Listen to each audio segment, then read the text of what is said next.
Aidez-moi. Aidez-moi. Aidez-moi.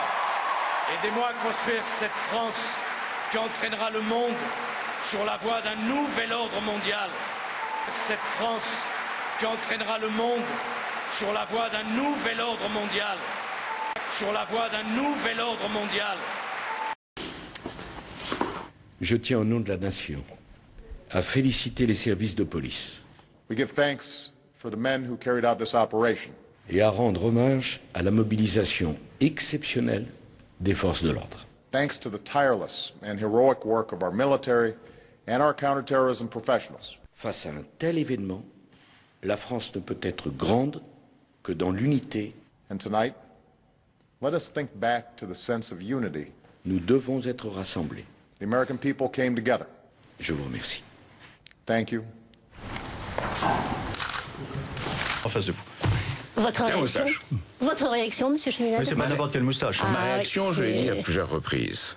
Il y a une dérive aux États-Unis vers un État sécuritaire extrêmement dangereux avec des lois scélérates. Et Barack Obama en particulier a couvert et inspiré une loi, National Defense Authorization Act, qui permet à l'État américain, l'exécutif, sans même procédure judiciaire, même pas décision de justice, sans procédure judiciaire, de s'en prendre à n'importe qui dans le monde sur le prétexte qu'il appartiendrait à Al-Qaïda, qui serait terroriste ou ennemi de l'État américain. De cette façon-là, oui, c'est une loi qui existe aux États-Unis. Et en plus, on utilise des drones pour frapper les terroristes. On tue peut-être 1 ou 2 terroristes et 20 ou 30 civils. Et cette perte de contrôle aux États-Unis a bien été montrée. Lorsqu'à Kandahar, un soldat américain est parti un soir avec ses armes, il est allé tuer 16 civils afghans. C'est une armée qui se contrôle plus dans un pays qui se contrôle plus. On ira ensemble vers ce nouvel ordre mondial. Et personne, je dis bien, personne ne pourra s'y opposer. En pensant à l'étrangeté de cette journée, je veux vous dire une chose. Aidez-moi. Aidez-moi. Aidez-moi.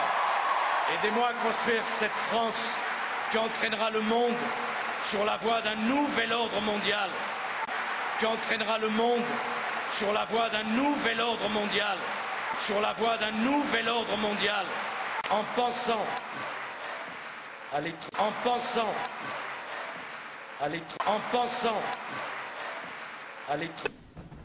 On ira ensemble vers ce nouvel ordre mondial. Et personne, je dis bien, personne ne pourra s'y opposer. Alors, autre personnage important et puis visé dans vos livres, Sarkozy, qui serait lui membre d'une organisation secrète. Preuve en est, selon vous, le signe de la bête. Alors, quel est le signe de la bête, déjà? Le signe de la bête, c'est un signe qui ressemble au signe de la victoire, en fait, qui ne l'est pas. C'est en fait un signe qui est pratiqué avec l'index et l'auriculaire et qui est un signe de reconnaissance où on appartient à un cercle un petit peu fermé des grands de ce monde, et chaque grand président le pratique après son investiture. Et M. Sarkozy n'y a pas échappé. Ah. Alors comment vous pouvez connaître tous ces détails? Est-ce que vous-même vous appartenez à une organisation quelconque? Non, du tout. Je n'appartiens pas à une organisation secrète. Je fais partie d'une association très connue, souvent controversée à tort, qui quelquefois fait la une des journaux parce qu'on n'a pas trop grand-chose à se mettre sous la dent. Mais enfin, il y a beaucoup de fantasmes, on peut la beaucoup citer, de légendes. cette organisation? Oui, on peut la citer. Il s'agit de la franc-maçonnerie. Voilà. De toute façon, dans le bouquin, j'en parle assez librement. Donc voilà. Un texte sera adopté par le Conseil des ministres au mois de juin. Chaque centime d'euro d'intéressement que vous donnerez en plus aux salariés vous vaudra un crédit d'impôt de 20%.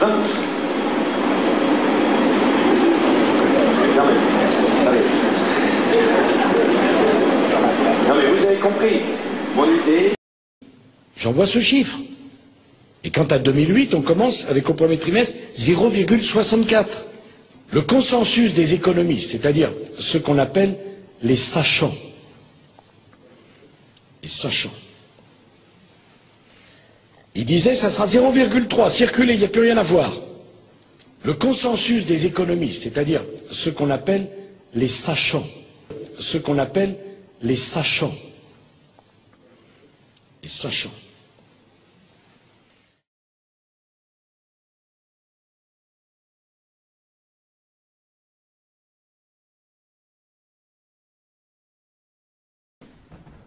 On ira ensemble vers ce nouvel ordre mondial. Et personne, je dis bien, personne ne pourra s'y opposer.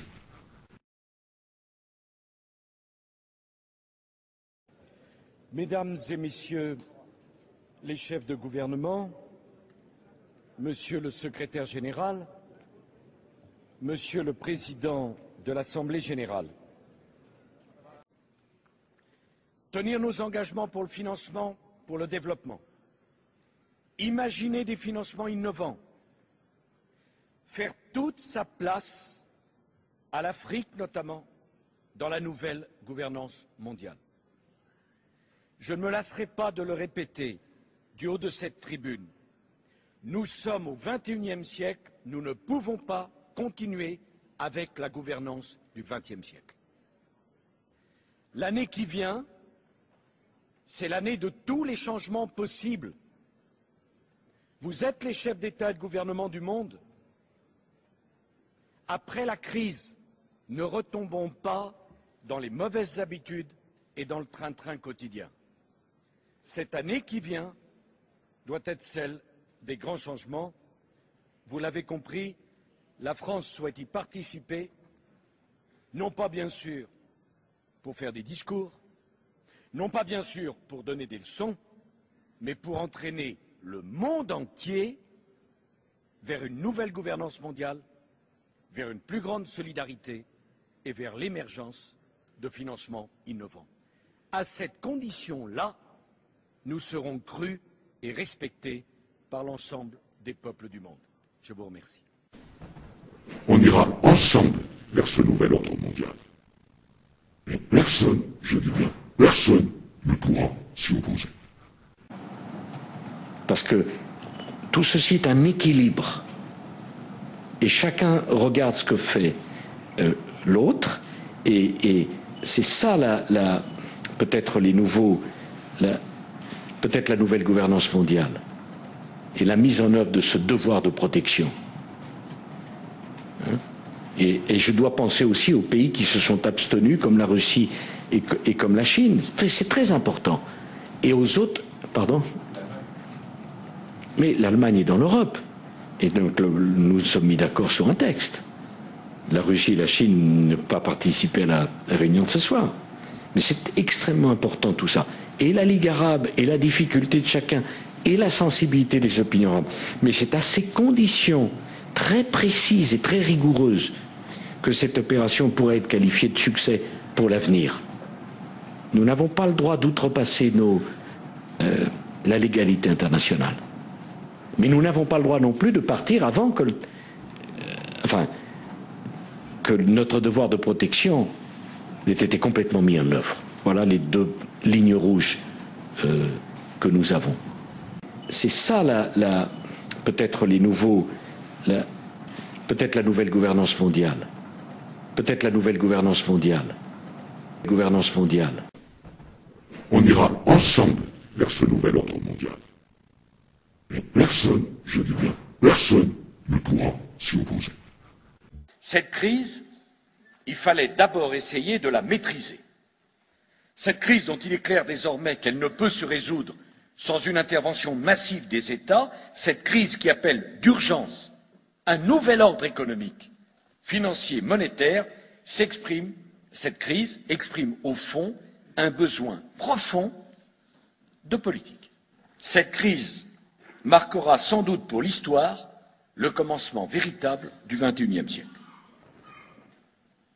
Le moment où tout le monde aura compris qu'il était temps de changer, temps de donner un nouveau visage à la mondialisation, temps de construire un nouvel ordre mondial, politique, économique, social, assis sur de nouveaux principes et de nouvelles règles.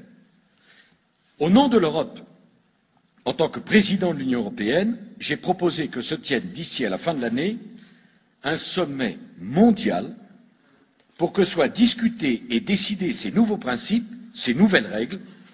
Cette réunion, ce sommet, aura lieu aux États-Unis le 15 novembre prochain. Cette réunion, je vous le dis, mes chers compatriotes, ne doit pas être un rendez-vous pour rien. Et parce que ceux qui sont responsables de la situation actuelle ne peuvent pas être ceux qui trouveront les solutions pour en sortir. Le sommet mondial pour refonder le capitalisme, c'est l'Europe qui l'a proposé. Le nouvel ordre mondial, c'est autour des propositions de l'Europe qu'il se construira. Il faut que l'Europe se donne les moyens de jouer le rôle qui doit être le sien dans le monde nouveau qui est en train de naître. Il faut que l'Europe se prépare. Il ne faut pas que l'Europe soit la variable d'ajustement du nouvel ordre mondial. Dans le monde qui vient, l'Europe aura besoin d'un plus grand volontarisme que par le passé. Plus que jamais, l'Europe prend conscience qu'elle a besoin d'un véritable gouvernement économique, dont elle vient d'expérimenter ce qu'il pourrait être et l'utilité qu'il pourrait avoir. Ce gouvernement économique, c'est tout naturellement l'Eurogroupe qui doit en être le cadre. On ira ensemble vers ce nouvel ordre mondial. Et personne, je dis bien personne, ne pourra s'y opposer. C'est un véritable New Deal à l'échelle planétaire qui est nécessaire. Un New Deal écologique et économique.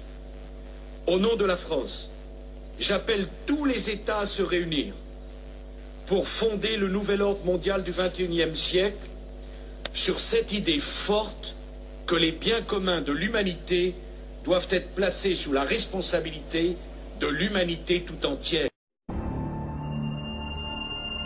We have before us the opportunity to forge for ourselves and for future generations a new world order, a world where the rule of law, not the law of the jungle, governs the conduct of nations.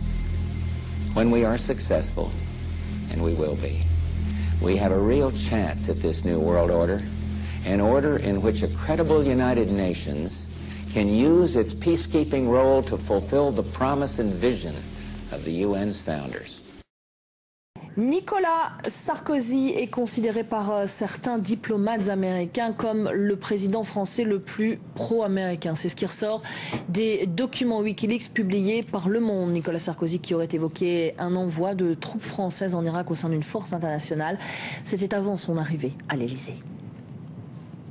Nicolas Sarkozy, le président le plus pro-américain depuis la Seconde Guerre mondiale. Voilà ce qui ressort des fuites de Wikileaks. Ses bonnes relations avec Washington ont commencé bien avant son arrivée à l'Élysée.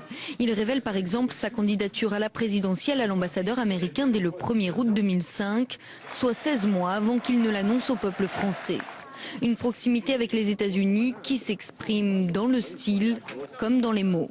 J'aime les Américains, j'aime leur énergie, j'aime le fait que tout soit possible, j'aime la fluidité de la société américaine.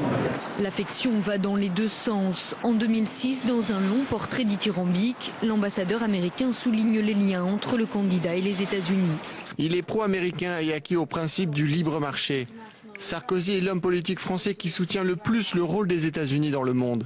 La même année, celui qui va devenir président va même jusqu'à laisser entendre qu'une fois élu, il pourrait envoyer l'armée française en Irak. Sarkozy a déclaré que la France et la communauté internationale allaient devoir aider les États-Unis à résoudre la situation en Irak. Peut-être en remplaçant l'armée américaine par une force internationale. Mais les télégrammes des diplomates américains sont parfois moins positifs. Certains évoquent le mauvais caractère de Nicolas Sarkozy, d'autres le décrivent comme autoritaire, susceptible, frénétique, très irritable ou impulsif. L'un d'eux, intitulé « Personne pour lui dire non », souligne que ses proches évitent à tout prix de le contredire ou de provoquer son mécontentement. On ira ensemble vers ce nouvel ordre mondial. Et personne, je dis bien personne, ne pourra s'y opposer.